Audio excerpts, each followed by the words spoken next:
I want to hear more about Britney Spears, Justin. Yeah, me too. Hit Me Baby.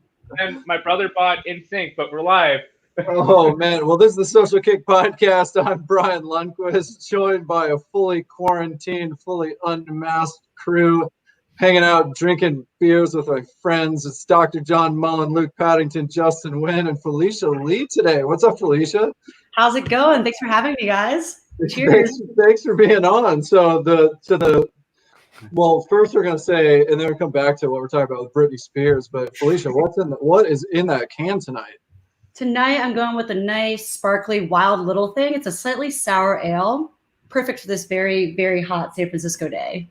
Is that a Sierra Nevada? It is a Sierra Nevada. Oh, there you go. Okay, so cheers. I'm drinking a regular Sierra Nevada Pale Ale right now with the limited packaging. It's very summery. Oh, that is very nice. Great artwork. That's not bad. John, what do you got tonight?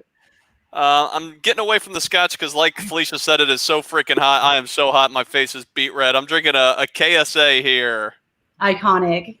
Yeah, you needed to cool off. You're looking so hot right now. Justin, what are you drinking? We don't have AC in our house. It's boiling. I'm a little hyped up. I'm keeping it chill. So Harmless Harvest, but some coconut water. And I think last week I gave the shameless plug. My friend does a cup for boba.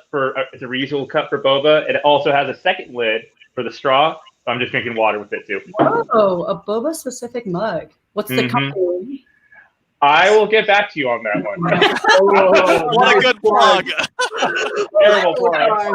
Well, there goes our one sponsor out the door already. Okay, hashtag ad. Hashtag move over, Joe Rogan. What are you drinking, Luke? I'm taking a Modelo and making a michelada. So I know they call it differently here, but it's basically beer with ice, lemon, and salted rim. Oh, that is so good. We call it michelada back home, but I think they call that differently here, like a chevellas, I think they call it here. A michelada? So it's just a beer, so a lager, ice, lemon, and then a salted rim. It's great. Is that supposed to be with Modelo or Michelob? I think it can be any pale ale. It doesn't matter. It can be a Corona or a Modelo or it can be with beer. Yeah, any beer. I don't know.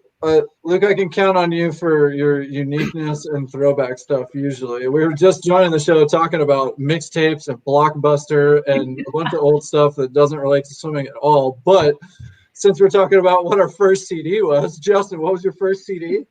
So I was 6 years old. And we went to the local Borders, and I bought Britney Spears. Which album? It was Hit Me Baby. Who let you buy that at age 6? Like, was it you just go up there and choose it yourself and pay for it? Who said I was okay? Dude, it was my parents. They didn't care. Parents, that's cool. All right. Just video. It's provocative. Yeah. So I don't know. So I remember as a kid, like they would have the commercials, like they would play like certain pieces of the music video and then like highlight the video. And I guess I liked it at the time. And then my brother bought NSYNC, so we kind of like co-bought it, I guess. But I don't know. Backstreet Boys? I do have the Backstreet Boys album. That was a little later though. That was a little later. Well, wow. I have so many thoughts right now. First thought is, no shame, sometimes guilty pleasure. NSYNC's not bad to listen to. I kind of like it, especially some of the later Justin Timberlake stuff. But I'll go back. Hey, I watched TRL. Total Request Live. I was a kid of the early. Yeah, now you're going back to the. Let's go. That's like when MTV had like actual television shows. I don't know if you can call that a show though. TRL. That was still Carson Daly on his soapbox. I watched it like every day after school. Yeah, I mean, it was a regular schedule, and they did play some music videos, but, I mean, I don't know if I would call that a whole show, and that was when it already started its transition into not playing music videos as much. I remember Britney Spears' Hit Me Baby One More Time being on TRL for sure. Yeah. Oh, I'm sure it was. I'm sure it was all over TRL. Yeah, it was a huge one. Felicia, what was your first CD? Oh, man, I think my first CD was The Eminem Show. Oh, God. Yeah. Wait, that was the second one, wasn't it? Yeah, he had another one. The song "Guilty Conscience" in it. But Oh, Marshall Mathers LP? That was Marshall Mathers was the one you're talking about. If we want to deep dive hip hop, we can get into this. Oh, I know who to talk to if you want to deep dive hip hop. Oh yeah. I know that your Swim Meet playlist was deep in the '90s jams. What was your first CD, John? I don't remember first CD. I think my first tape though. So we can start crinkling back in time here because I purchased a cassette. I think that was the first thing I owned. It was the one. I don't know if this is my first one. The first one I remember though was Ready to Die, Notorious B.I.G. Oh, And nice. burnt CDs. I used to sell burnt CDs in my locker in middle school for up to $15 a piece. That How sounds crazy just is like that you. to listen to? John, you mentioned something really cool that you bought with that CD money, right? What was the coolest pair of shoes you bought with that money? Okay, so I bought a pair of shoes off a friend of mine in the 7th grade, and it was the Penny Hardaway shoes. Justin and I already talked about this. And they weren't the even blue the right ones? size. They were too big for me, but they were so cool. I still couldn't get them from the store, so I had to buy them off my friend. You're talking about the ones with the blue shell on the side, the $180 Oh, yeah. You got ones? it. Oh, They yeah. were $180. These shoes are crazy. That's why I had to buy them. I had to buy them secondhand off a friend. That was two sizes too big. Well, John and I are kids of the same era, only separated by a year. Or you'll have to send that link over to me. Started listening to music like when Felicia, H- they're straight fire. Straight fire, absolute savage. Straight fire. Luke, you started listening to music well before even mixtapes were a thing. Yeah, what was I your think. first record, Luke? I have records right here. It's so good. No. Music score. Sounds great. Music score. I was a kid of the 80s, man. So we had good music in the 80s. But the first CD is probably 88, 89 when the Jordan 4s came out. So probably like I don't know, Call Me Bad or Criss Cross or somebody. One of those like hip hop something. Then it was good. Fun fact: one of the Chris's from Crisscross was from my hometown in Marietta, Georgia. Went to Walker High School. There you go. One of them's already passed away. Rest in peace. That's the one. Yeah, he died. Yeah, I don't know which one, but he wore the backwards jeans. Yep, they both wore it. So did I. They were brought up by Jermaine Dupri. All good stuff out of Atlanta there. We can, like I said, we can turn this into a 90s hip hop podcast if we really want to. I don't know if we should. I do want to tie it to swimming in a second, but first I'm going to tell you. So I remember my first tape. It was a bird literally just flew into my window. It's really unfortunate. It was okay. It flew away. It was fine. But it got totally rejected. Okay, so I had the single of "Whoop, There It Is." Ooh, that's a good one. It had a remix on the other side, but it only had one track on it.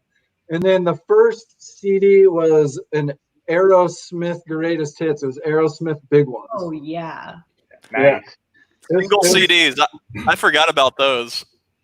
Yeah, and then so what I wanted to ask was, did any of you, Felicia, did you have a CD player? Like, were you in the era of CD players to meets, or did you start like with MP3 players that you would take to swim meets?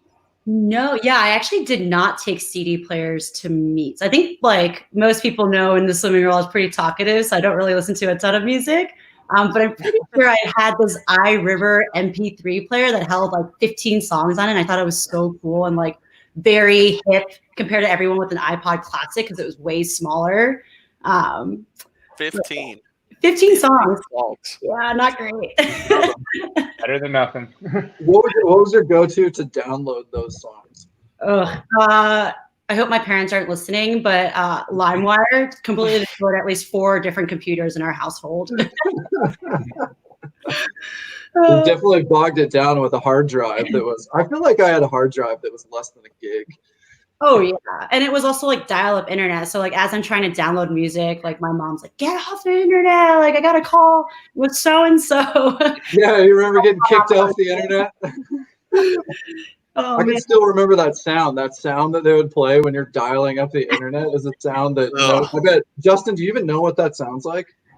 I don't think I do. Brian, impersonate it. I want to hear you impersonate it. I'm not going to do it. Oh, okay. John.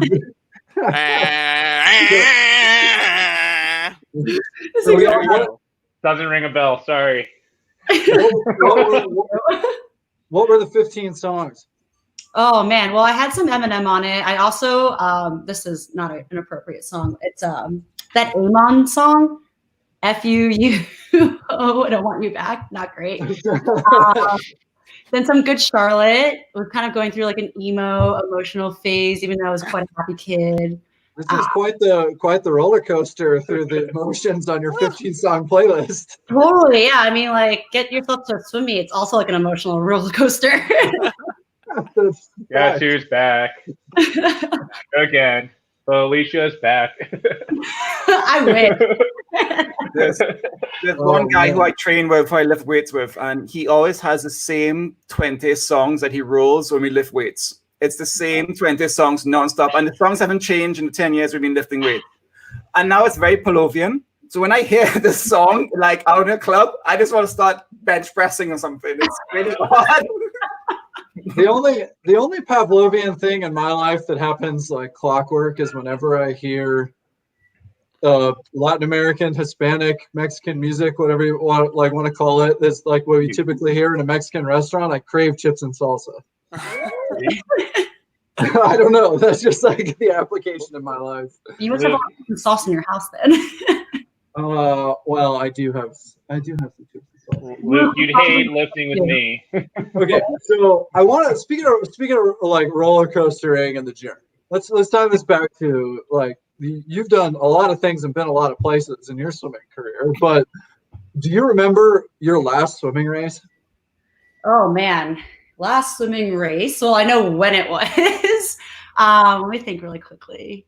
Yeah, so it was 50 freestyle at Olympic Trials 2016. An event that I'm not super great at, but I just wanted to kind of finish off my swimming career having fun with a bunch of my friends that I've made all through the years. Yeah, and it was really, I was more emotional at the end of the race than I thought I was going to be, but it was a special moment, I think. Yeah. Did you know it was your last race before you got on the blocks? Yeah, I kind of decided like 2016 would be my last go at trying to make the Olympic team. And by the time the 50 freestyle rolled by, kind of past my main events, and it wasn't like I had a huge opportunity in the 50 freestyle. And so I kind of went in with the mindset of, hey, it's like going to be the last time you're swimming in a massive competition and at the top of your shape.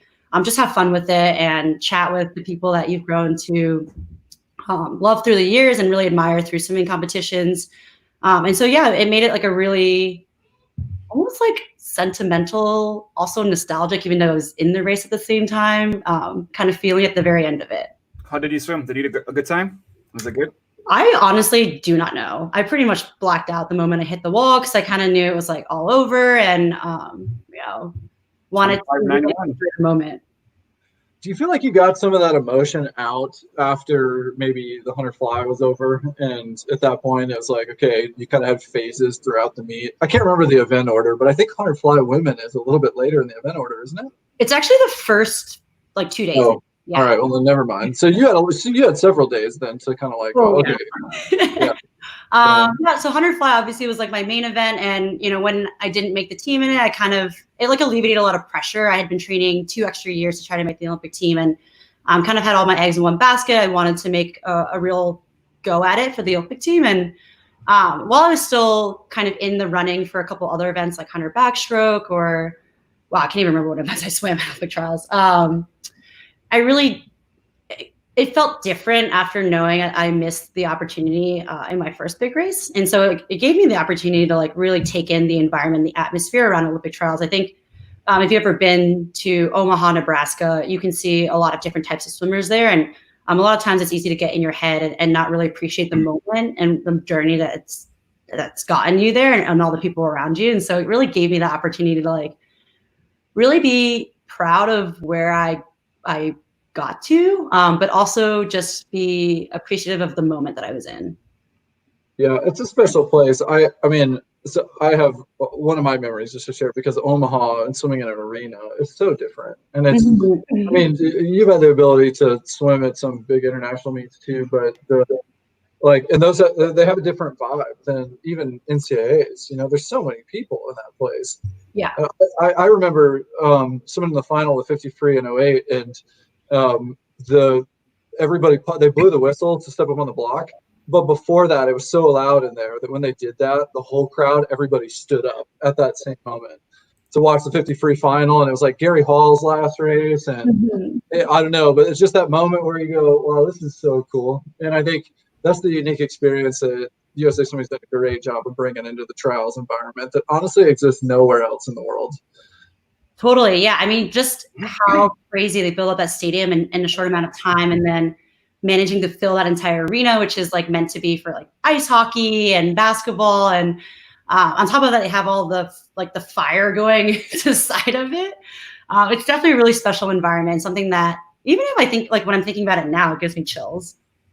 I have a big question for all of us that it kind of goes back to a previous podcast, and is bringing international elements into it. How many countries have Olympic trials that one-off time, that one race to make the team? Maybe 6 countries, right? If that. And those tend to be some of the top countries in swimming, right? And there's always like when do we time trials right before, or some people do it in April. Right. Most countries don't. Most countries qualify for like qualify NCs, and you have multiple times. Or you have I think South Africa just named the top 5 meets that they have allowed you to qualify for trials at. Now that 2 of you have done trials and tried to make the team, I tried to qualify for the Olympics, but I didn't have a trials. I had like 5 or 6 meets I can go to, and I had a bad race, and I reevaluated and went again. Pros and cons. I mean, and be selfish about it. Like selfishly, I wish I had another opportunity, or that was the best opportunity for me. And I think it's best for the country to let's discuss this. Let's discuss trials. The whole idea of a one-stop shop place. Yeah, that's a really good perspective on it. Yeah, trials is like a really high pressure thing, and I actually think the way these top countries do it is the best way to do it, because you want to be able to perform under immense pressure, and you want to be able to focus in on this one race, because in the Olympics you only get one shot to win a gold medal. Right. And so it really simulates that environment again. And then also for trials in America, it's like you've done everything you possibly could have done to prepare for this one day. And if you have a bad day, like that really sucks. But you know that you, again, like put all your eggs in one basket and you did what you could, instead of kind of like, I guess if you had 5 meets too, you're like, okay, I can reevaluate, see how I came better, and you can totally like readjust that way. But in this instance, it really puts, I don't know, I think I've always thought of swimming for America and making the Olympics as the pinnacle of your sport, not because like you're the most physically prepared, but you are the most mentally strong person there.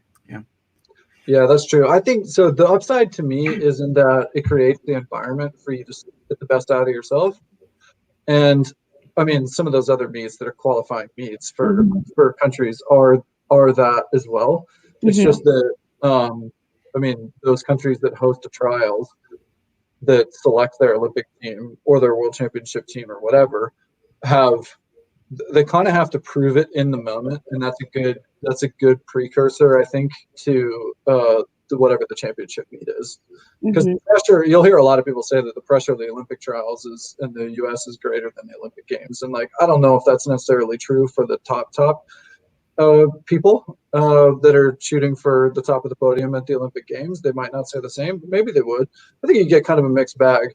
But the pressure of trials is so great. Now the flip side of that is that you have to peak twice. So then you get into the game of Australia's trials is typically April time frame or so, or March, that they do it much earlier. And then they've got a 3 or 4 month lead up to the Olympics where, the U.S. decide to put it right before the games, like 4 or 5 weeks out. And they don't have a reason not to, because the U.S. has continued to perform well at the games, even though, and I mean, I don't know, like a lot of people might argue otherwise. So yeah, I have a comment and then a question to end it.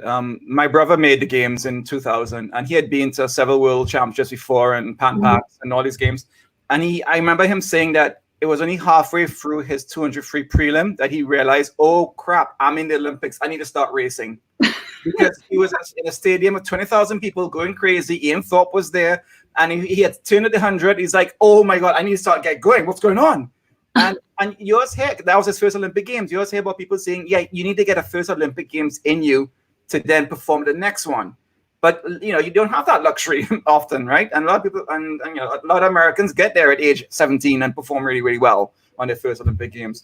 So my question is, why don't you think that's more widely used, this whole trials format? I mean, resources and money, and I'm sure, and athletes being of the world, but why not? Why do other countries don't do that? That's a really interesting. Yeah, I think you nailed the main ones. I think resources, getting people there, as well as having a competitive environment. Some of these countries, it's not as competitive at the top, or they might do a trials and then they still don't make the B standard. That's so right. They might feel like it's not worth it to put all that effort in for such a thing. But I definitely think the trials is a great environment as just a, like you said, to stimulate or simulate the environment. Mm-hmm. Facilities, travel, a lot of people aren't training there. I mean, South Africa, well, a lot of the athletes aren't actually training there. I mean, some of them are, but I mean, yeah. So I don't know. I'm not sold on one way or the other. Honestly, the part that is sticky, that gets weird to me is, and you've explained this before, Luke. It's like having weird, ambiguous rules around the selection criteria is often what seems to be a theme. And I don't know, like South Africa stands out a bunch with that. You've explained, how the experience has gone with Trinidad before, where it's South Africa too, as well, though. Yeah, okay, and you prove it, and then they go, you do it again, and then we'll see. And it's like, I just feel bad for the athletes from those nations that's the way that it goes. No, Nick Folker has a good story about him not being selected on that 04 4x1 free team and being left out of that team and all the politics behind it. I'm not going to quote him word for it, but he has a very cool story about that team or what ended up happening with the 04 Olympic team. They won gold, right? So that's because I know of us, it was the selection committee came and you made the events and then they go, yeah, that's great. He made it. Let's just do it one more time. You're like, what? Do it one more time. And it comes down to the kind of people who are running the country's LOC, and knowing about swimming, the sports, and the politics of that. And it's hard. Even in US swimming, we still have a long way to go, but we come far. Yeah, so. I guess that's another good point. Is that like having Olympic trials in one location at one time, you can really control all external variables, and there's no politics involved with it. It's just you perform the best on that day versus South Africa is like, I'm not really sure if I want you to. Yeah, and aside from the relay selection, it's usually pretty consistent. I mean, they're going to pick a certain size of the team, and I can't remember. I had 26 for each gender, I believe, and you're pretty well going to pick the top 2 from each individual event. You're probably going to get top 6 if there's enough doubles, but I don't know. Has that ever happened where they haven't had enough doubles in that they haven't been able to take top 6 in the freestyle relays? I know that in 2014 Pan Pac trials and also maybe 2016, there was some murmurs in the crowd of it could be close that we wouldn't take the top 6, but so Pan Pacs is different though, because the Pan Pac selection can go down to 3 or 4 in individual events. Yeah, so in 2014 there were not enough doubles, and so some of the third place finishers I think could not go. Wow. Okay. Yeah. So that gets a little gray, but it's kind of like getting picked up for NCAAs. I mean, you're talking about the way that they go down the ranking board. Once they've gotten to the certain minimum, then so now we're going to start to take. And the top 6 has to be a certain time. The top 6 for the relay has to still make a top 8 qualifying time or something. So you can't just have a slow 5th and 6th place you go as well. It was interesting how open water qualifies for the games, because you always hear, the first athlete to qualify for Tokyo 2020 was, I think it was, who was it, Haley Anderson? Who qualified? But she was I think so. Haley. Right? It's interesting how they qualify, and it's based on world rankings, right? And then back in the days with decathlon points, 1,000 is a world record for decathlon points, and it's based on your rankings and the decathlon points. So it's interesting how other sports in our field qualify. Water polo, you got to place top 6 at Worlds, right, or something like that, or top 12 at Worlds or something. Oh, that's true. I never thought about that. Oddly, Haley Anderson's aunt and uncle used to live next door to me, which was a street behind John's house. Oh, wow. Small world. Really? I don't know if you knew that, but I met my neighbors and they went, "Oh, our niece is Haley Anderson." I'm like, no kidding. I don't know her, but hey, that is random. Yeah. Well, I wanted to rewind it back a lot further to your life as a stud up-and-coming swimmer and life at North Baltimore. So, what can you just talk us through? I mean, you were national age group champion and record holder too, I think. So especially at 13, 14 years. So what do you remember about kind of your development in the early years in sort of your age group era? Yeah, no, that's a good question. Wow, I'm like dating myself. I'm like, what happened back then? Going back to all that Eminem and Good Charlotte. Yeah, I actually moved from New Jersey to Baltimore when I was 12 or 13 to go swim with Paul Yetter at the time, and also like more so to Katie Hoff. So you moved there specifically to go swimming. Tell me about that. Yeah, it's kind of a crazy story. I came home from practice in New Jersey, and I just remember feeling really like demotivated by like the group I was with, and also like yearning for something more. Like I knew that if I put all of my focus and all of my time and energy into swimming, I could do something great in it. And so that was like right when I was 12 or 13. And I remember coming home from practice at dinner, eating, probably like rice and chicken or something, and talking. I was just like, Mom, Dad, I really want to move to Baltimore. How do you guys feel about that? That's mature. And they're like, what? And so like everyone keeps eating. And they're like, oh, like LOL, that's nice. Like continue watching The Simpsons or whatever. LOL. LOL. Yeah, my friends don't say that. That quote. And wow. They like didn't say anything about it for about a week. And then my mom came up to me and was like, hey, if you really want to do this, we can make it happen. Because you're so young, like, your dad's gonna have to give up his job and move down with you and kind of live with you for a couple of years until you're old enough to kind of drive around, cook your own meals, and like live with the host family. And I also have 2 siblings, so like it'd be dividing up my family essentially.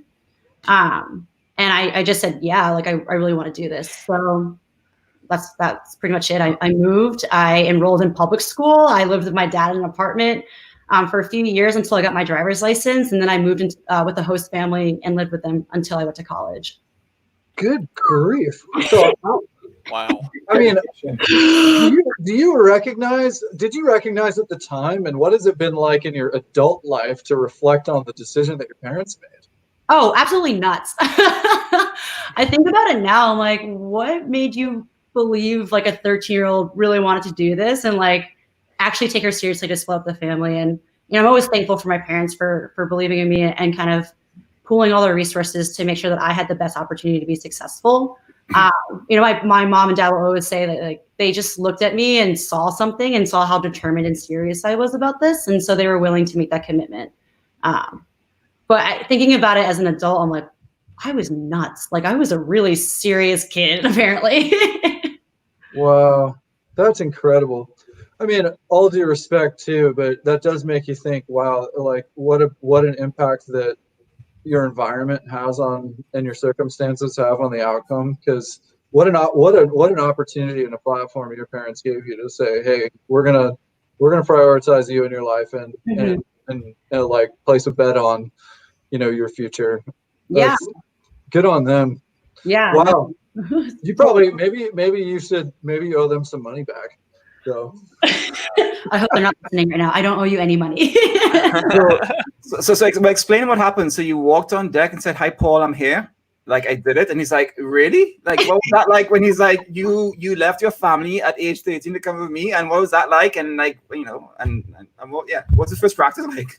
Yeah, so I actually found out about North Baltimore for 2 reasons. One, 2014 Olympics had just happened, so it was like the rise of Michael Phelps and Katie Hoff, and so that like put it in my mind frame or mindset of like, of course, yeah, this is the place, yeah, some student superstars. And then there was a Splash magazine article, and I was like, oh, again, like Maryland, I don't think it's that far away, like. No. And so then we emailed North Baltimore, and I was like, hey, here are my stats.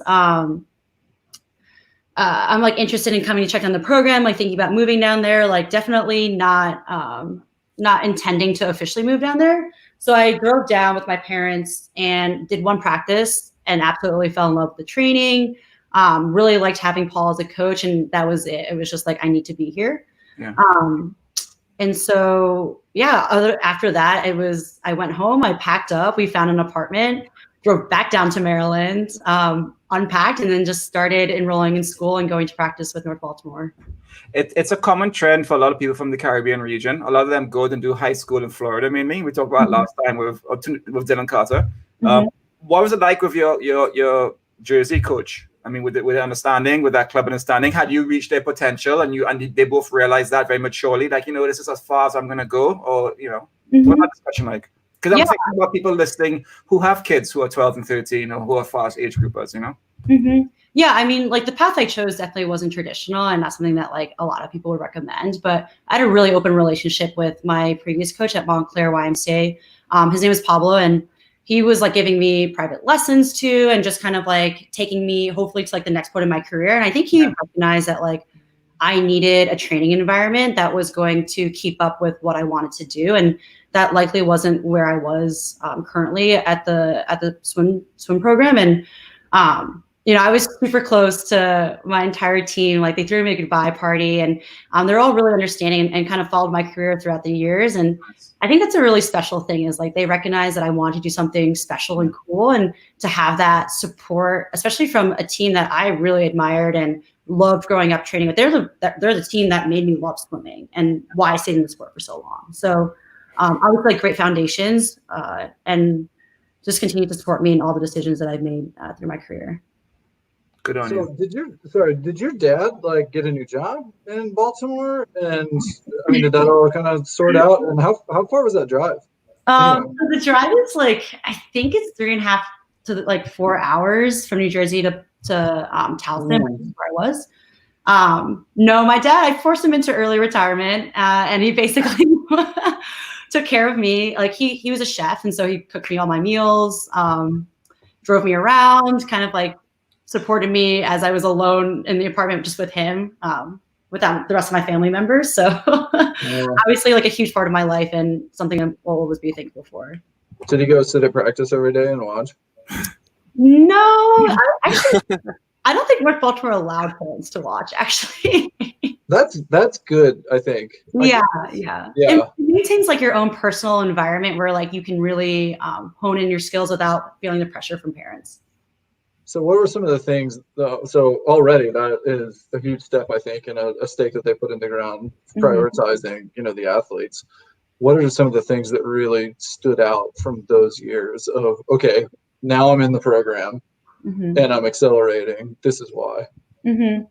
I think it was just one, the training environment was totally elevated. I was in 8th grade and I was training with a bunch of high schoolers, and on top of that, an Olympian. So for me, it was like literally viewing people who have done the things that I wanted to do. And that was like incredibly motivating. And also for like a young 12, 13-year-old, I was just always trying to prove myself and like try to work hard and kind of like low key impress all these like high school kids. And so it really weirdly put a fire in me. And I think also just the encouragement and the type of coaching that Paul did, he was just really smart about, the types of workouts that we did, what was going to increase your aerobic capacity, when should you turn it on and like do a lot of sprint work. He was incredibly thoughtful, and it was like operating on month-long plans, not just like a day-to-day plan. Yeah, he was writing a program. Who else was in that training group at the time? You mentioned Olympians were there. Was it? Yeah. So Katie Hoff, Courtney Kalish, Dan Madwed, Liz Pelton joined it. Brian Offit, who was actually my teammate at Stanford too. Some of these like young national age group record holders. And then obviously like Chase Kalish came up after that. Yeah. Lots of stars. What a stud training group. Yeah, it was definitely unreal when you think about it. That's a lot of name recognition in a like high school training group. I mean, that makes me think of what Bulls training would have been like with, Dressel, Murphy, Schooling. Who else was there? It's Condarelli. Yeah. So what happened after that? Yeah. I had a huge rise, like literally 5 months in, or not even 3 months into training with North Baltimore. I made my first Olympic trial cut, made a few more, and then went to spring nationals that year. I think I was 13. And I ended up winning my first national title. So like all of it was such a blur, and it all happened really quickly. And it just kind of. How old were you at that time? 13. 13. At 13, so you in 1 year, So at age 12, you moved to Baltimore. Mm-hmm. Right around then. I think I was actually 13 because my birthday's in May. So I think I moved in June or July. Related. And in year one, you're winning your first national title. Mm-hmm. That's quite the accelerator program. I think it really validated for me. Like, I used to play a boatload of sports and kind of like, I think I only trained like 3 or 4 times a week before I moved to North Baltimore. And then I trained like 5 times a week, but had more singular focus in swimming and what I could do to get better. And I think all that really helped focus my attention into, improving really quickly and doing the best that I could. What do you think you did really well at that age? Honestly, I have no idea. I think back at that time, I was so naive. Like, I didn't even know what a ready room was. I had like no warm-up routine. I'm pretty sure I sprained my ankle playing basketball like a week before at gym, and my ankle was super swollen, and Paul would make me warm up by like walking around the pool deck. I was a complete mess. Just super naive. Were you just holding more water than everybody? Did you have better endurance, or you just like, I don't know. Did you do a lot of technique work from your prior group? No, I saw videos of me swimming back then, and like my technique was garbage. I looked like a string bean. So I'm not really sure. I think part of it was just the excitement of being there, coupled with like the really good months of training that I put under my belt. And actually that sense of naiveness, or like just like being really naive, really accelerated, because I just had no idea what was going on. I didn't even know what it was like to be in a final or even win an event. So I think that kind of like blindness actually really helped me. Yeah, no expectations, no pressure, just living in the moment. Yeah. Exactly. Yeah, just racing. Yeah. Did you ever swim in the days with no goggles? No goggles. Are you talking to Luke? I'm scared. What a goggles. Everybody had that age where, okay, go. Paper boots, right? It's like it just seems so quick that you move from riding your events on your arm to suddenly I'm wearing my country's flag on my cap, and it's like gone in a flash. Totally, yeah. I mean, I really credit Katie Hoff was actually my roommate in my first nationals, and she taught me everything. She's like, "We're gonna go to Subway at lunch. We're gonna get a sandwich. Like, this is what you're gonna get to help fuel you for final." And like, I could have napped for hours, and she was like, "No, we're only gonna nap for this much because it'll be too groggy." She really taught me a lot of the foundational things that I brought with me kind of throughout my career. So I really credit her for that. That's great. Do you think she was taught those things, or was that part of the program, or was that innate in her, and you just had the good fortune to be around some of these?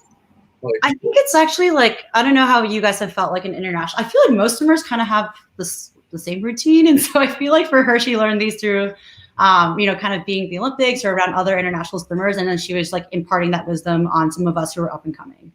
I mean, that's true. We all ate Subway sandwiches. We all did, but it was always the swimmers that didn't hit the routine that you expected that blew my mind. I remember saying wait, why aren't you in the ready room? What, you're supposed to be doing this now, and the swimmers that didn't do that, they always did well, by the way. You thought they were clueless and they weren't ready, or the officials were looking for them, but they're behind the blocks and they already had their stuff on. But they're so chill. Those swimmers, unorthodox, sometimes did well. I mean, it's no pressure. You're just out there doing the thing that you have practiced a million times. Yeah. So there's a lot that happened between there and then taking off to go to Stanford. What was life like through high school years? Yeah, I mean, kind of going back to the pressure. Once I won my first nationals, it was a really tough time for me, because then people started knowing about me and kind of put a target, and I kind of crumbled on that pressure a little bit. There was an article saying I was maybe projected to make that Pan Pac team that summer, and out of prelims at the 100 fly I was 9th. And I remember just being absolutely devastated, kind of commenting to Paul, I think I'm a burnout, this is it. And I remember him saying, leave, don't come back, because that's the most ridiculous thing you've ever said. And, here's a 13, 14-year-old, telling your coach that you're a burnout at that age. It's pretty tough to even remember those moments. And I thought Paul was being so harsh, kind of being rude, or not rude, but angry with me for saying it. And now when I look back at it, I'm like, oh, absolutely. That's what I needed. It's my career, I was 14 at the time and I retired at 24. Like I had 10 long years and many ups and downs, but a lot of successes through those years. And so, it was just completely, absolutely garbage thought of me. And I think it made me stronger because after 14, I started coming back up on the national team and really gaining my confidence again. Were you in Splash Magazine? Yes. That's where I saw it. But yeah, and then like after that, throughout the years, like I made a national junior team. I made my first international meet in Japan, which was like my first senior national meet.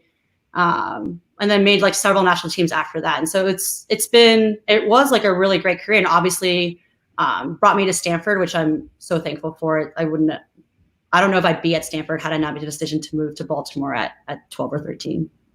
Yeah, I mean, it's crazy to think about all the different things, the moves that have been made in your life that lead to the others, but that one for sure stands out huge in your life as something that's like maybe you would have been on that path anyway. I mean, like you don't know that you wouldn't, but there's no doubt that like training was an accelerator. What about the selection process and how you ended up at Stanford? Yeah. Also the sun setting, which is why the lighting's weird. It's cool. They all just live in quarantine live. It's in the mood. It's all good. I'm actually going to get a beer in a second. So I took trips to 5 schools, USC, UCLA, Stanford, Cal, and Texas. Loved all of my trips, loved meeting the people, getting to know the coaches and the programs. It ultimately came down to Cal and Stanford, which I think at the time was like a pretty traditional Final 2. And it was a pretty tough decision. I really have always wanted to swim for Terry McKeever and really loved the girls at Cal. But ultimately, when I got into Stanford, I was like, I would be unwise to turn this down. Yeah, that's true. Well, I don't know. They're both great schools. Yeah. So, I mean, big move though, still. Now, at this point, you're fairly cultured and, established on the national scene. So getting, moving across the country may seem like not a huge deal, but what was that like? Mm-hmm. I mean, like moving to Baltimore, I was pretty goal oriented as a kid and hopefully I am now, but I've always wanted to move to California. And the thing I'll always say is the reason why I wanted to move to California is because I was obsessed with that TV show, The OC. And I thought it would be amazing to live there. Yeah, but they never told you how cold it is. I wanted to move here. I thought, okay, Beverly Hills 90210, watch. I was like, great, let's live on the beach. They never tell you what the temperature is. What's wrong? They don't tell you about June gloom. They just paint you beautiful pictures of Orange County and like fun high schools. And I hear you. And then I ended up in like the opposite side of California. I had not that I didn't know California was large. I just didn't picture it to be, like a 6 to 8 hour drive. Yeah, nobody do. No one does till you're out here, right? You just think everything is LA. California is LA, right? Exactly. Yeah. So I've always wanted to go to California. I knew I'd end up somewhere in California. So moving across the country, honestly, at that point wasn't that difficult. And at that point, I was living with a host family, so not even with my parents anymore. And so I already had that sense of independence and kind of knew how to handle myself. So it made the transition super easy. Oh yeah. So hold on a second. Before we move on to Stanford, the host family thing. Mm-hmm. So at what point, like how often would you see your parents? At what age did you move in with the host family? How did you come about discovering the host family and assimilating into their lives? Yeah. So I moved in with the host family when I was 16. And it's Jen Lears. And so her mom, Kathy, was actually like the person who taught Michael Phelps how to swim when he was younger at North Baltimore. So it's like a very traditional family who all the kids swim at North Baltimore, very big supporters of the program, and was just like willing to help me out. And so really easy transition. Like they have 2 young girls who I absolutely adore. They were like my family at the time and would babysit, would cook in their kitchen, check in with them if I was having a bad day. So it became like really seamless. My dad moved back home with the rest of my family because I have an older brother and younger sister. So it was a little selfish of me to keep him. But yeah, they've been a wonderful family and supporting my entire career. I still talk to them today. So it's been a great relationship and one that I'm really proud and thankful to have had. Did you, so at the time, were you as well-spoken and mature about it, or were you, I mean, do you remember rebelling at all? Or like getting into trouble, sneaking out of the house? I was pretty, I mean, I am like a pretty well-behaved person. Yeah, I think like my parents have always raised us on just like having implicit trust in what we do and making good decisions for us. And I think for me, I was so focused on, you know, doing what was right for my swimming career, obviously, because I moved so far away for it. And so I would never put anything in jeopardy. Like, yeah, I hung out late with friends, but I always made sure I got good rest and obviously very respectful of the host family as well, not to like, you know, throw too many ragers or anything like that. But Felicia, it was really hard, wasn't it? I mean, if people are listening, it's really hard. I mean, the training you're doing, being by yourself, not having any parents, it must have been really hard as a 16, 17-year-old going through such crazy training and the pressures, yeah?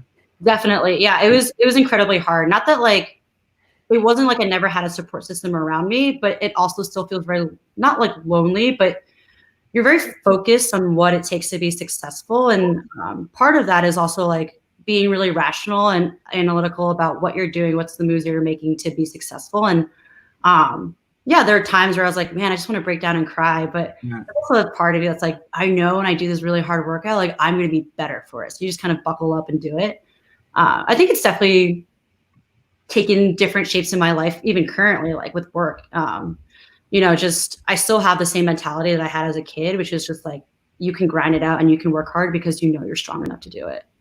Yeah, a lot of people talk about blocking out the pain that we face, and that's what you have to do when you face your swim sets or a hard workout or what have you. So, like what tools did you use back then? And it's good to know the tools you apply now. It's just you just like grit it out. Like what tools do you use? Or do you take time for yourself and make sure you spoil yourself as well back then? I mean, what do you do to make yourself happy or make yourself look out for yourself?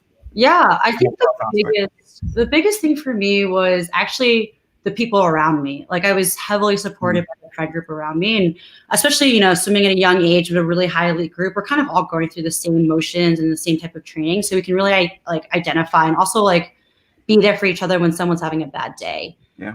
And that has luckily for me been a trend throughout my life. Like my college friends, even transitioning to like a normal adulthood life without swimming, the people surrounding me have always been incredible pillars of support, no matter, you know, what stage of life I am. And it could be positive, it could be negative. So I'm really thankful for that. And I think that's something that's really important. It's just like surround yourself with good people and good things will happen. So yeah. Oh, go ahead, John. I was just going to transition back to Stanford just because we were kind of getting into that. And like you said, you were choosing between Cal and Stanford. You selected Stanford. What was that team environment like when you got there? And how did it change over the course of the 4 years? Yeah, the team has always been great. I entered as a freshman with actually my first national junior team roommate, Andy Taylor, who is one of my nearest and dearest friends. Even today, we're like best friends. And also Maya Dorado and, you know, Kirsty Chen, Sarah Giberson, Alex Whitford, Allison Arnold. All these people I already knew through my younger swimming days. So it made the transition to college a lot easier, again, like having that support system. The team over time definitely changed. Just like we had a change in coaches, change in different training philosophy. And I think all of it brought around like way different experiences, but ultimately good lessons in the end. So through that experience, first of all, like you've had the ability to be surrounded by a ton of great athletes, and that's not only true throughout your college career, but also afterwards, right? And the team started to take off too with some of their NCAA results, and you were part of laying the foundation of that through that transition. So, what I mean, you know, that I went through college coaching changes as well, and that was not at the head coach level, but we saw kind of like the rotating door of assistant coaches, and you know, and I'd come across both you know, Greg Meehan and in my swimming career as well as part of the national team. You know, how do you look upon your college career from the team perspective, seeing how the team and the program is positioned now, and the role that you had in setting that up? Yeah, that's a really good question. I'm incredibly proud of everything that Greg and Tracy and all of our volunteer assistants through the years. We had Jordan Wolfram, who's now the head coach at UCLA. We had April Wu, who's assistant head coach at Notre Dame. We had Joey, who's I think a head coach at PASA or Alto Swim Club right now. And so we had an incredible coaching system that both instilled a lot of foundational training philosophy, but also life values to us that we all really bought into. And I think that was really important. Stanford is a really great school, not just academically, but athletically. And we have the opportunity to build upon the legacy of our past national champions, past successes of the program, and really drive it forward. And so that's something that Greg and Tracy definitely wanted to instill in us, was we have the opportunity to make our alumni really proud. So let's go out and do it. In terms of the foundation, yeah, for sure. Greg's first year, and Maya and I will always joke about this, it was the worst finish in Stanford history. We got 8th. And it was definitely a wake-up call moment, but also just okay, the tide's changing. What do we do wrong, and how can we recalibrate for the next year? And in our senior year, we ended up having this magical season and getting second. And it really springboarded and kind of initiated this platform to kind of the success they have today. Yeah, I don't know how, I know how they did it. They're just fantastic coaches and awesome people to be around. And that attracts awesome talent, but also great progression of people through their swimming career in college. And plus, again, the alumni community is so connected now. We all went back to go watch them win their first national championship in I don't even know how many years. And that was super special. Oh, that's cool. How do you stay connected with the alumni? A lot of us are still in the area. So we always go back for homecoming weekend and participate in the alumni meet. But also, Greg and Tracy aren't that far away from me. I'm in San Francisco, and they're in Palo Alto and Redwood City. And I'll go down there and visit every once in a while. So, I think there's something to be said with keeping alumni connections really strong with your program. And I think they've done a really great job at it. Yeah. So I'm going to ask you a question about Stanford. So, I went to a school where at the time the swimming program was winning national titles. And so we were, you had a presence as a swimmer on campus at Auburn. And I'd say it was us in football.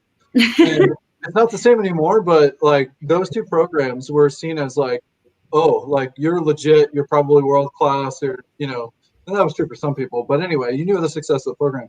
Stanford's got a ton of programs. Swimming programs, of course, are legendary for being really good, winning national titles, putting people on the Olympic team. What is it like? Who's seen as the BWOCs on the Stanford campus? Stanford's super unique because I think most traditional schools you room with athletes, or at least swimmers, or someone in that program. And Stanford really encourages that you meet all different diverse populations at school. And that's something that's, at the time I was man, but now I'm wow, that was a really good move. There's no one that's really top dog at Stanford, because you have kids who come out of high school that are curing, creating antibodies to try to, cure different diseases. Or I remember a person in my hallway freshman year created a multi-million-dollar cupcake business and sold it before college. And then I'm just around, a swimmer. It's not that impressive. And so I think Stanford does a really good job at admiring all types of students for what they bring and how unique they are and what they're successful at individually, and not necessarily top dog on campus. So, go ahead, Luke. No, I'm just going to tag on to that. I'm saying for perspectives of those who haven't been to the Stanford campus, I still to this day think it's one of the most beautiful campuses I know. And the pool is unbelievable. There are 2 long course pools back to back. There's a short course pool for those who don't know, and then the diving well. So there are 4 pools together, which is mind blowing for somebody who hasn't seen that before. And then the history. As you walk into the pool, there's these plaques, it's bigger than you, with all the Olympians who've made it. So you walk the practice and you walk past all the Olympians who've made it to the most amazing facility. So I'm letting people know that, but it's very intimidating for me. I was I would never want to do my undergrad there because I don't think I would be mature enough to handle it. or I'll be too intimidated, or it'd be too foreign to me. And I know because I had a big transition. I went to my university in Canada. And you talked about your coaches. Give me an anecdote about like something that your coach said to you that helped you just come down to earth, yet also be inspired by the Summer Sanders of the 90s. You know, like what was that like? Give me an anecdote, or a line, or a set, or a Jesus. Yeah, no, that's a good question.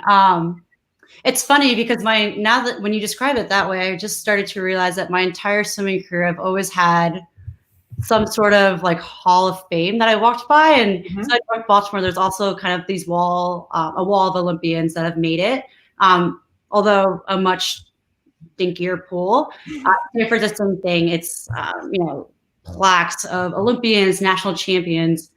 An anecdote from college, I think one of the most iconic moments that I remember actually was in 2012, I had shoulder surgery over the summer after the 2012 Olympic trials. And that's also the year that Greg was starting to coach at Stanford. I came back on campus and, I was still in a shoulder sling, not even like starting my therapy yet.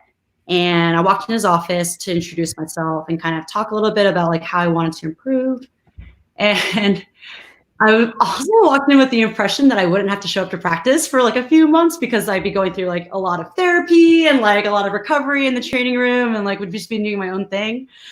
And I remember Greg, he like found videos of me specifically about how bad my underwaters were off each turn and was like, yeah, like I know you have this vision of not showing up to practice, but we're going to do what you can to like get this portion better because you're going to be a great swimmer here at Stanford and you're going to be part of the legacy that we build and we continue to build for years to come.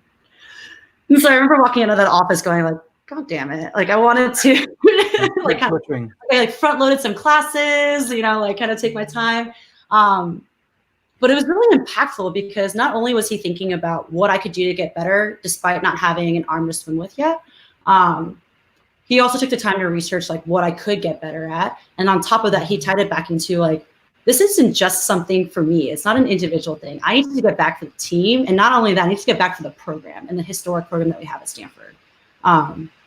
So I'll never forget that. And it's something that I still think about today is like, yeah, nothing I ever do is so totally individual. Like something that everything I do has some sort of impact to people around me. That's great. Yeah, when we're dealing with injured swimmers at our clinic, we always get them in the pool, get them involved in the environment, and try to think about these areas and weaknesses to improve, even if it's not even in the water. Maybe it's nutrition, mental stuff, sleep. So you mentioned underwaters, and like you said, Greg going out of his way to research it, get the ball rolling. What type of things did you do, and how did that transform you into one of the best underwater kickers? Yeah, it's funny because I think a lot of people remember me for my underwaters, but they'll probably forget that my freshman and sophomore year, I was absolutely garbage at them. Yeah, I mean, initially I really couldn't swim, so all I could do was bike on a stationary bike, and so I would do interval training just to get my legs or keep them strong. And then when I started returning back into the pool, I would do like crazy kind of like kicking with the kickboard and really just like emphasizing the leg strength. I've always been a great kicker. And the one thing that was blocking me underwater, I think, was my breath control or how much energy I was driving to my legs. And so once I could start moving my arm a little bit, we ran through a lot of different underwater sets. So, really short spurts of, halfway down the pool, coming back, stay underwater, maybe play around the amplitude of the kick. And then as I started swimming more and more, it was like, okay, during warm up, instead of doing 5 kicks off of each wall, like, really easy to warm up, try doing 8, then 9, then 10. And so over time, it became a lot easier to like control my breath, but also control the energy I was driving into my legs so that I wouldn't expend, too much hard work or my aerobic capacity. And then continuing through my college career, like, I think Wednesday afternoon. Oh no, Tracy's gonna be mad at me if I miss this. One of the afternoons was like a traditional underwater day. I'm pretty sure it was either Wednesday afternoon or maybe a Thursday afternoon. It was like the group was split into traditional longer IM work or underwater focused specific work.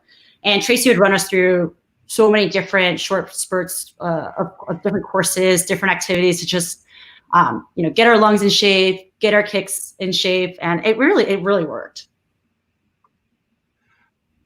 So it's interesting to think about different years or periods of your career that were foundational to others. So for Stanford connection, like I can remember a year swimming with Richard Quick when he came to Auburn, and we were doing just some pretty gnarly kick sets. And I think that was really impactful for me for the next year and a half or 2 years.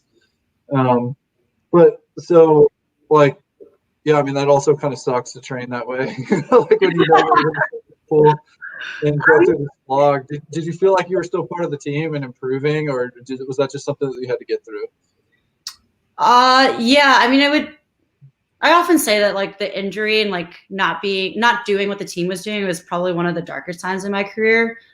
Because not only are you like on the sidelines stationary biking while everyone's working really hard in the pool, you know, you can't actually have team meals because you have to go to the training room afterwards to get your therapy done and ice your shoulder and really take care of it. But I think my teammates really recognized it and really rallied around me. And for me, I was so motivated about getting back in the pool to score points for them at the team. I didn't want to redshirt that year. So, you know, like I said earlier, I've always been really goal oriented. Like, I wanted to move to Baltimore. I wanted to go to California. This particular year, I wanted to come back at NCAA's and do as well as I could for the team. What was your best time in a 50 underwater? So it was your best time in a 50. If they had no butt, like you hold your breath the whole time, could you beat guys? Could you go 20, 21? I can definitely beat guys. I can't remember what the 50. We did. Beat Jason Dunford? Did you beat Dunford? Because Dunford and I are friends. Did you beat him in a 50 underwater? Dunford was out of college by the time I was good at it. Okay.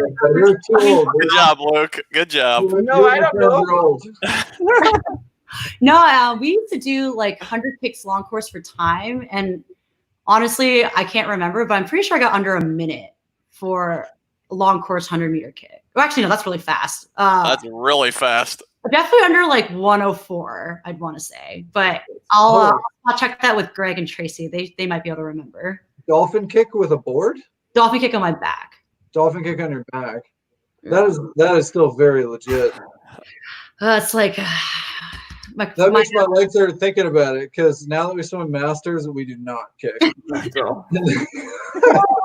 else. I go to do the alumni meet every year, and I was the 25-yard underwater champion every year until this past year when Janet Hugh beat me.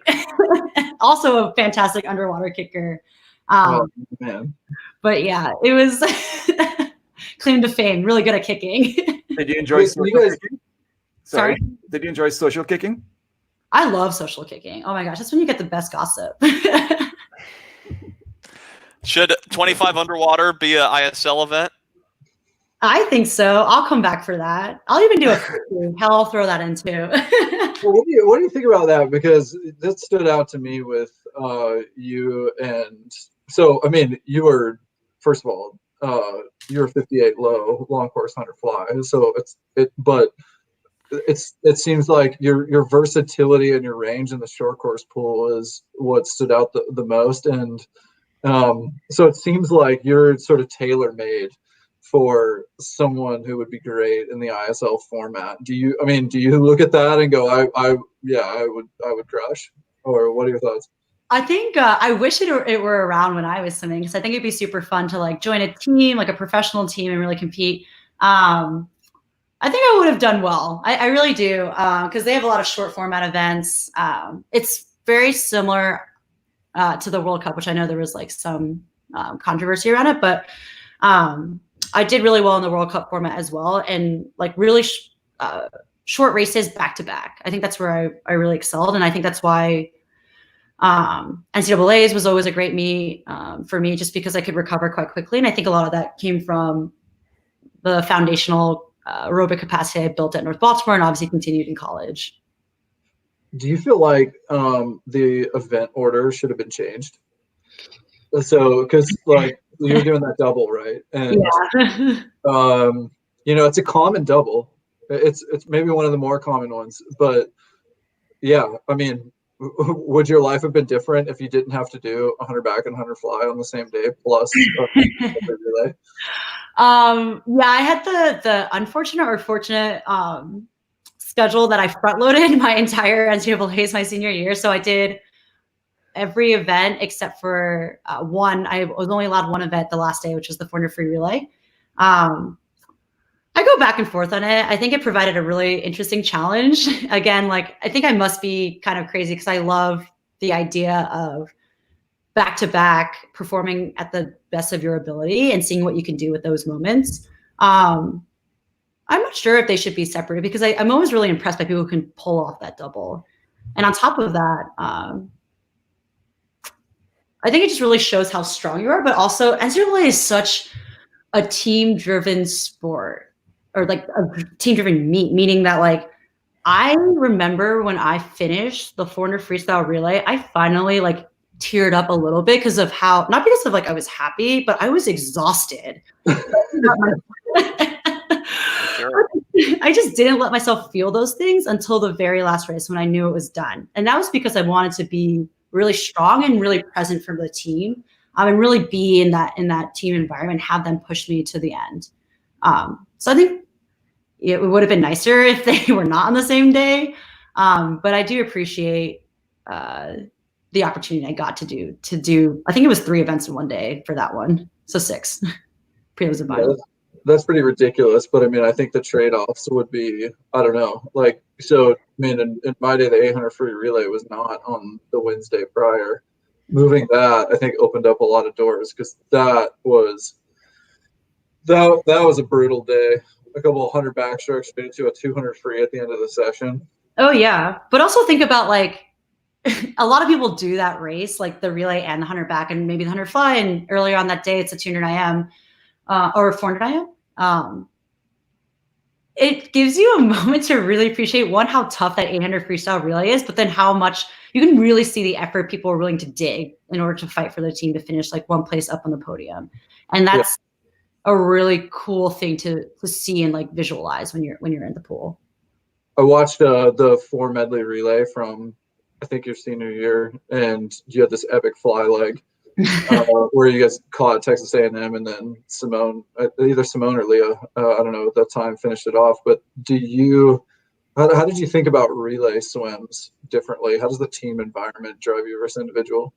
I think at the time, and even now today, I think they're way more important than my individual races. Even to this day, like more broadly, I think I would have rather won a team championship rather than an individual one, because not even just that NCAA team who's involved in scoring those points. You remember the people at home who push you through all those training sessions throughout the year and who have been there for you. You need not even just in the pool, but in the weight room, study hall, things like that. All of it's all accumulated into this one team at NCAAs that's like meant to, show off and bring the glory home. But in terms of like relay and individual, I was so motivated by relay races, 100%. I loved them. I love the challenge. I love the constant back and forth with different teams and strategizing around that. And then ultimately, like, if you guys win, you win as a team, and you get to celebrate with the people around you who have helped you throughout the year or even years. When you're telling your story in your 80s and you say, yeah, my favorite race ever, the race that had made me so happy, what was it? Was it your 13-year-old national champion? Was it a Stanford relay? Was it a practice set at Stanford? What was your favorite? Like, favorite meaning like you really freaking enjoyed that. You came out just smiling and you're happy for like a week. And you're never going to forget that race. You might forget the time, but you're never going to forget that race. What was that? That's a great question. I think about this a lot. And actually one of my favorite races was that 400 medley relay. But I actually think if I had to pick something that I will go back to, it's the 200 freestyle relay to start off the first day of NCAAs my senior year. Because we ended up winning it out of nowhere. And like, I think at the time we had 2-star 50 freestyles, Maddie Schaefer and Leah Neal. And then it was Katie Olson and myself, and we were like mediocre at best at 50 freestyle. It was just kind of like the next best option. And the reason why I love it so much is, one, obviously it's a relay. I loved winning as a team. But 2, it really set off the momentum right for Stanford. I had said previously we got 8th the year before. And so to come back the next year in the very first race to win it, it really set off a really positive, high energy tone. And Kind of, I think for me, it kind of proved to, at least for me, it proved to me that Greg and Tracy knew exactly what they were doing, and how to redirect, what some people might see as a failure the year before into something incredible the next year. You seem you're going to be an awesome teammate. You were an awesome teammate. I love that some of you. And those kind of individuals, they tend to get more happiness out of their teammates swimming well or people they know. And it could be live on deck or they're sitting on TV. What was that one race where somebody you knew, you're close to, you're just so happy for, it just thrilled you to the bits? Maybe you were there, maybe you're on the relay, maybe you saw them on TV. Oh yeah. I know this one for sure. It's my Dorado Junior backstroke at Olympics. Yeah. I was actually in Vegas at the time with a couple swimmers. I was out there with Amory Thayer, who's my college swim mate, and Laura Sogar, Bethany Adams, who's at Texas, a couple other girls too. And we're kind of just celebrating one, like an end of our career. But then too, obviously it happened during the Olympics, so we wanted to be together to watch our friends be really successful. And I remember getting a breakfast sandwich. We were at the Cosmopolitan. I was getting a breakfast sandwich there. And I'm like watching on my iPhone. Like it's like the live stream too. So it's kind of choppy because I was so hungry, but I really wanted to watch it. And she won. And they hadn't given me my sandwich yet. And I just started and I never cry. I just started crying. And I was like, oh my God, yes. And people at that restaurant thought I was insane because they didn't even know what I was watching. And for me, I obviously trained with Maya 2 extra years after Stanford. She's been one of my best friends throughout college and still is today. And to watch all that hard work pay off and ultimately what was her last Olympics, and kind of it come from behind moment, it just brought chills and just I felt so proud and so happy that she could accomplish something that at the highest level of your sport and be happy with it. That's awesome. Some of that's so cool. I can't do it really anymore, but it's fun to be able to watch the people that you trained with swim in the Olympics and see them winning medals. And I don't know, that's a thing that you'll never forget, and you're most certainly a part of that. Okay, we're going to change gears, and I'm going to ask you a few rapid fire questions, okay? Oh, all right, let's go. Deep breath. Let's go. All right. What's the hardest race in swimming? 200 backstroke. Yards or meters? Yards. Wedge or no wedge? Are you talking backstroke wedge or the starting block wedge? Backstroke. Funny story. I got hit in the face with one of them, so no wedge. It was the Atlanta Classic 2016. There's a video of it somewhere on Twitter, and it just nails me in the head. I can't wait to see that video. Are nose splits cheating?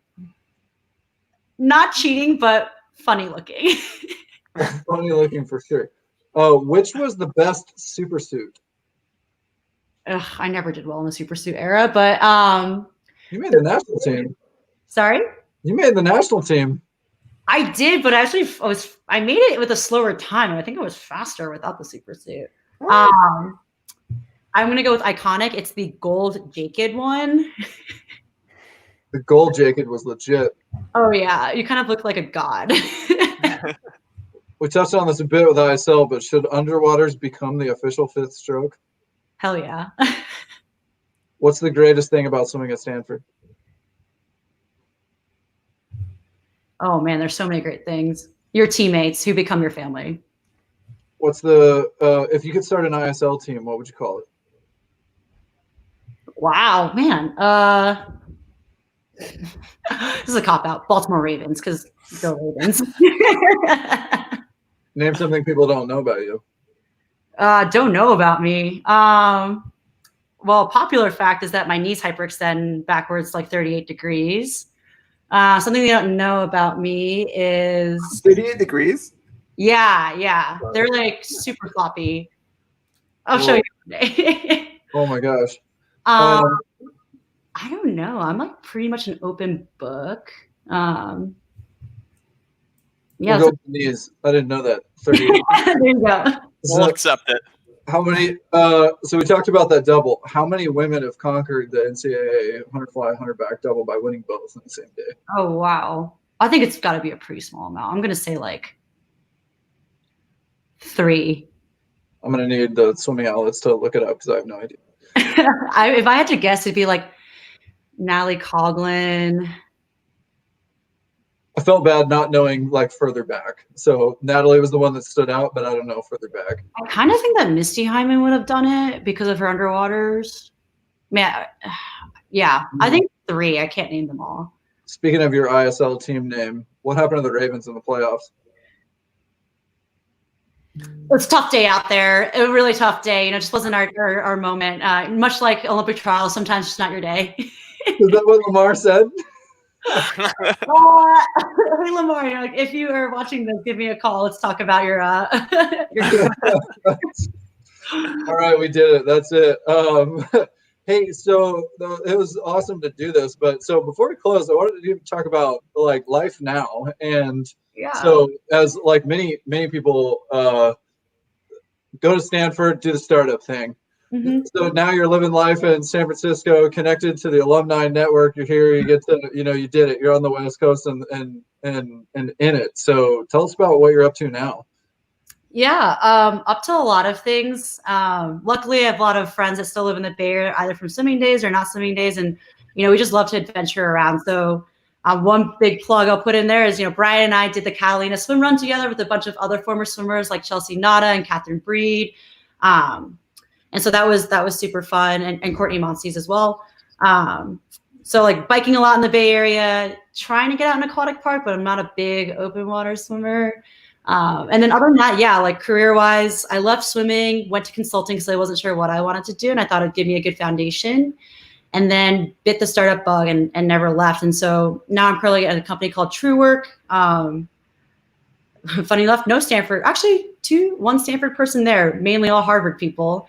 And we just wrapped up a round of funding, like 30 million. So that was pretty exciting for us recently. You feel like you played the Alumni network pretty hard to get into that, or I don't know. I mean, was that helpful at all? I'd say that the Alumni network is super powerful and really helpful, but I think kind of how I've operated my entire life is to pay it forward. And so I love just chatting with people who are looking for new opportunities. And, you know, whether or not you were at Stanford or not at Stanford, I think it's always wise to just hear what people want to do and how to help them in their career. So I actually found this job through my former coworker. Her boyfriend is the recruiter, and kind of linked us up and said it might be interesting for me in terms of what I wanted to do and what I wanted to learn. And the rest is history. I'm celebrating my 1 year at the company tomorrow, actually. Well, congrats. I think that's one of the coolest things about the swimming community is that you get connected to other people and you can talk about business ventures and things that are going on in your life now. And, you know, at a certain time, you were talking about best times and what you were getting up to Saturday night. And, you know, now you're talking about what you're up to in your day job and how to solve problems. And it's just the conversation changes, but the network doesn't. And so I'm really thankful that like this outlet brought us together. It was cool to meet you at the swim run Catalina, and now to continue to hang out and be part of the network. So that's pretty awesome. Let's go. Yeah, always happy to add more people to the tribe. Yeah, that's pretty rad. So where can people follow you? Are you on social? Yeah, I'm on social. I think I know it. It's Felicia Flee, FELICIAFLEE on Instagram and Twitter. Haven't posted recently on Instagram, but I'll put some good content up shortly. There it is. All right. Well, we did it. That's it for the Social Kick podcast. We'll be back next Thursday talking to Carolyn Joyce. So thanks. We'll see y'all. Thanks. See ya. Take care, everyone.